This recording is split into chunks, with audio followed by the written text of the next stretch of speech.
when I was 11, halfway through my 5th grade year, we moved to Mississippi.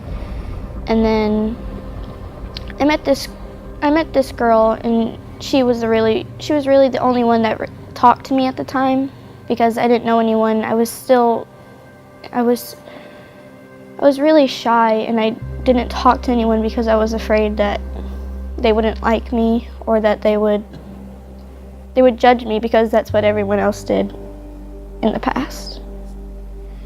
So we were friends all the way up till 6th grade. And then as soon as the first day of school started, she completely changed. And all she cared about was boys, and all she cared about was basically being the most known person in school, and that's all she wanted. She wanted to be the most popular, she wanted to be all this and all that, and then so she ditched me for everyone else. Everyone started to talk about me, and I lost all of my friends.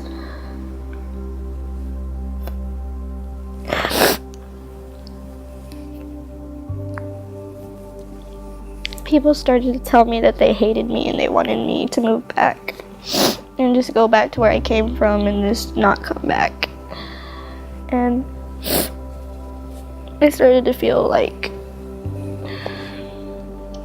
maybe I'm just not worth anything, and maybe I just wasn't meant to be here, or maybe I should just end it and just let all the pain go, and all the depression and all of the sadness. And I felt like no one was there for me. I felt alone. Well, I didn't know anything was going on. I didn't, and well, there's this thing, the test you can take, and my personality type is compassionate or something. And well, I couldn't just leave her. I couldn't just leave her to be destroyed by those voices in her head telling her all that stuff. Well, I mean, some nights I would go to bed hoping she would be there the next day. Last March, I met Haley, and we met through softball. And we started to become friends, and I was really hoping that things would start to get better after that. I mean, the church process, it was a back and forth issue, and I finally got her to come to Easter, and that was good. And then I got her to come to a Wednesday night service, and nothing really clicked. She was kind of out of it. And then I got her to come to Solution Night, and she actually wanted to leave. She didn't feel comfortable, and I knew that was the devil trying to get her away. Well, I made her stay. Her mom made her stay, and it was life-changing for her, and it hadn't really clicked yet. You know, people give their life to Christ, but you know it hadn't clicked yet. You know God hasn't really got them yet. It was like that for the first 2-3 Solution Nights, and then this last Solution Night, it's like God grabbed her. God grabbed her, and it's amazing now that I can talk about God, and she understands what I say, and she understands what it feels like to feel God. The first Solution Night, it was fun, and the atmosphere was really just kind of what I didn't expect it to be. It was really just out there, and people were nice, and everyone was talking, and there was food, and it was kind of like this little hangout place where everyone my age and older came and to just kind of were there for each other. It was kind of like a little family. And then during worship, I really wanted something to click, and for a little bit, nothing really clicked until the last Solution Night.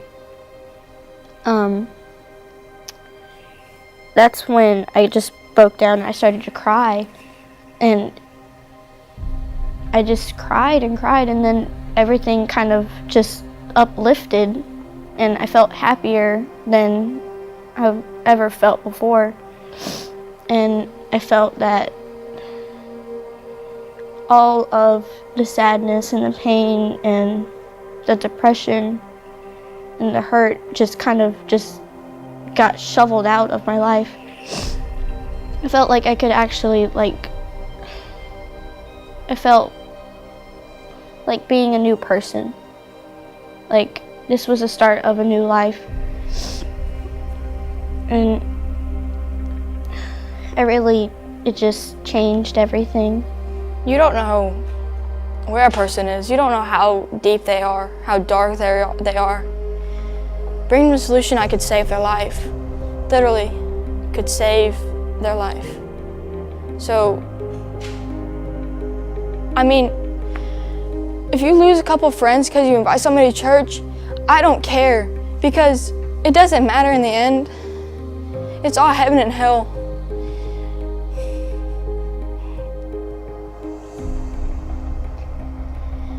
I'd rather you risk those 100 years you have on this mortal earth, this limited earth. Would you rather that person be in heaven with you eternally than in hell because of your freaking popularity? I'm sorry if that wasn't, but your popularity doesn't matter in the long run, okay? It just annoys me. Ask the person to church. I mean, what if they're going to hell? What if they get in a car wreck? You don't know, but if you save them, you will be able to see them eternally. That's just what gets me. That's what scares me, is seeing people you know that aren't Christians. And you want to help, and then go help. I mean, that's why I was so scared, because if she was gone the next day, I didn't save her. But you need to save people. That's our job, is to save people. So I charge you to save a life. I really had no idea what it felt like for a friend to actually care enough to bring you out of the dark and just bring you to light, and to know that she cared enough to actually do that and stick with me through everything. I honestly couldn't thank someone enough for that.